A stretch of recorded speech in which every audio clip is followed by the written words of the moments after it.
Hey y'all, welcome back to my channel. My name is Brittany. In this video today, I want to talk about how I went from a hospital nurse to working now as a clinic nurse. So if you haven't already, I did do a video about how it took 2 attempts for me to actually pass my NCLEX. So you haven't already, I will try my best to either link the video up here or at the end of the video so that you can kind of give a backstory that kind of leads up to this story that I'm getting ready to tell, okay?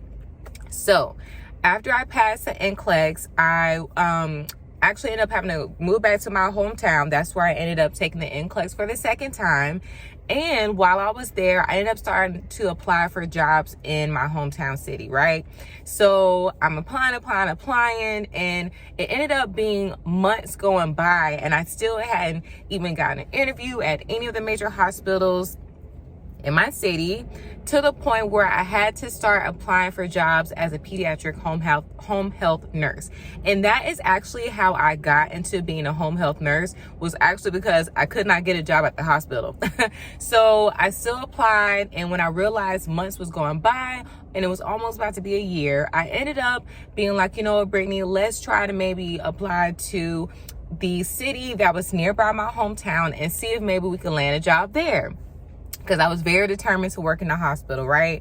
So I ended up applying to the upcoming nursing residency programs that they had at the nearby city, and I ended up getting 4 interviews, y'all. I was so happy. I went from getting no interviews to a whole bunch of interviews. So I was more than ready, prepared, and ready to get these interviews going because I had so much time of waiting to even land my first real interview. So I went to these interviews, and I ended up getting all 4 jobs. I was so excited. So not only did I go from no job offers, I ended up having 4 different options of different places that I want to work at. Some was adults, and one I believe was pediatrics. And this was at a major children's hospital in the nearby city. And I ended up choosing this job, y'all. So I was so excited. They had an actual residency program that they started their new grad nurses in. I ended up moving, and I ended up starting the job.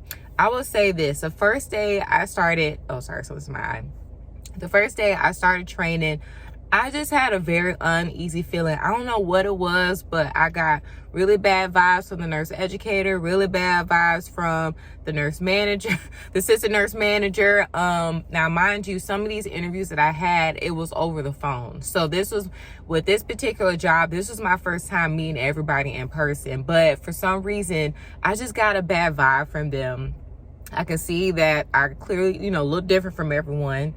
So that was one thing. And so, I tried to stay positive, but I was also very nervous about starting my first job in the hospital. So I started with my preceptor. She was a older, well-seasoned nurse. And y'all, the term nurses eat their young, I got a full dose of that experience working with this lady. This lady was so mean, okay? She was so mean, and she made the day so uncomfortable. I felt like I couldn't ask her anything. Anytime I did ask her a question, she always made it sound like it was a dumb question. And, yes, like, you go to nursing school and, like, you get trained and everything. But honestly, y'all, you get the majority of your training on the job.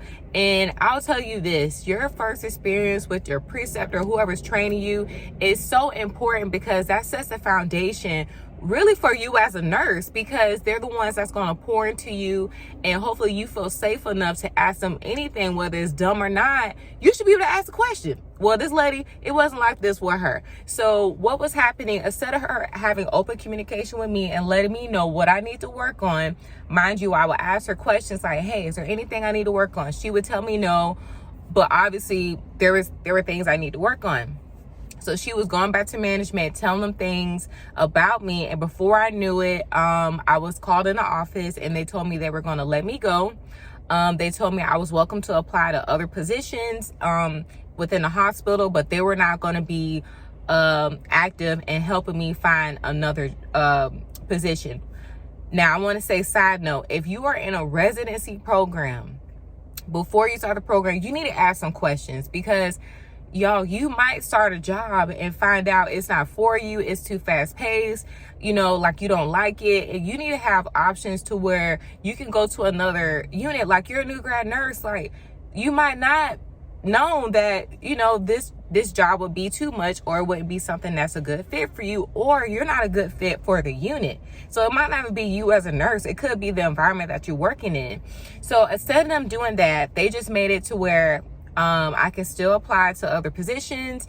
I was still like eligible for as a rehire, but I was still kind of like out of luck, which really sucked because I had already got an apartment in my name. I had just bought a new car. I had all these big girl bills, and y'all just pretty much let me go. So luckily, going back to the beginning of the story, I had, remember, 4 job offers. So I went back to my first job offer on one of them, and I told them, I was like, hey, I kind of made up an excuse. I was like, I had something happen, and is the job that you guys offered me still available? So they said yes, and I would have to wait to the next batch of nursing students to basically start my job, because mind you, they have different dates that they have new grad nurses start if you're coming through a new nursing residency program. So I ended up starting this job at a big, like, this is a big hospital back home in Florida. And I mean, orientation the first day, no lie, it was probably like, I don't know, maybe 100, 200. It was a lot of people in there. So they had like a mass hiring that they did.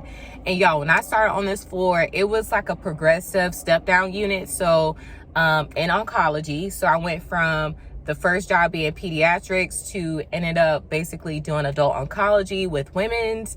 And it was a good learning experience, but it was not what I wanted to do. It was just kind of something that I ended up doing because I needed a job. I was already in this city. I already had bills and everything like that. And so it was, they were willing to take me on. So I did the job. I did it for a year.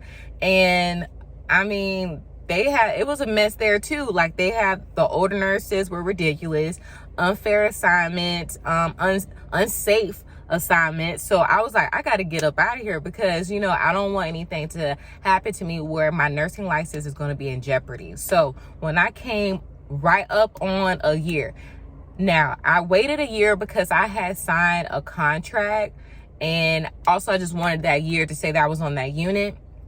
And then I wanted to transfer to another unit and make sure they couldn't block me. So luckily, I found this position that was in the same hospital, and it was for a pediatric oncology outpatient nurse. Now, I believe, did I meet the minimum requirements?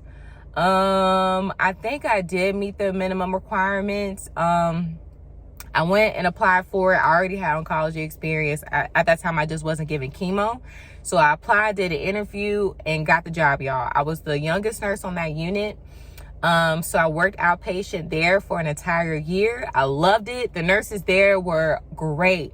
And they just like took me under their wing, you know, taught me everything that they knew. And I just really, really cherished that time that I had that unit, because that was where I really, you know, form myself as a nurse. So after I had the outpatient job, y'all, I was like, I'm never going back to inpatient ever again. There's no amount of money you can pay me for the experiences that I've had previously for me to do a job like that again. Like, there's just no way. So once I did that pediatric position for a year, so at this time I had 2 years of experience as a registered nurse, I decided I wanted to move to Houston. And so I ended up I applied for jobs out here in Houston, and then I landed finally a position at one of the major hospitals out here. And the position was for a pediatric oncology chemo nurse. So it was basically the same thing that I was doing back home. So once I moved out here, got settled, I worked that position for about exactly a year. And then, so at that point, once I worked, and got that year of experience, I had a total of 3 years of experience as a registered nurse. And then I decided altogether I just didn't want to do any oncology anymore. I didn't want to be a chemo nurse, and I was a little burnt out from oncology. So then I decided I wanted to do something totally different, and I started applying for jobs as a clinic nurse. So I applied, and I'm getting a job, and this position was like a clinic, also clinical coordinator. So I have days where I just do more paperwork. I'm on the phone a lot. I'm calling about lab results or following up about different questions that parents have, or I'm calling the insurance company about a prior authorization, things like that. And then I have other days when I'm in clinic and then the patients come for their doctor's appointment and I bring them back and work with the doctors to give the patients whatever they need. So I prefer that. I prefer clinic jobs. I am in transition, I'll say this, to possibly do something else in the future. And as I start on that journey, I'll be sharing that with you guys. But clinic nursing for me was just a better pace for my personality and what I prefer to just do in my nursing career. So I just want to share that with y'all and kind of show you my journey of the different things I've tried in nursing. I did have 1 year, I'll say this, I did have 1 year when I tried all different types of things. I worked at a med spa, I worked for an insurance company, and I did all that. But the job that I have right now, I've had it for the past 3 years, and I've worked in different specialties in a clinic setting with different doctors. So if you made it to the end of this video, I definitely appreciate it. And I really hope you go ahead and subscribe to my channel and give this video a like. And I will be sure to see you in the next video. Thank you so much, guys, for watching. Bye.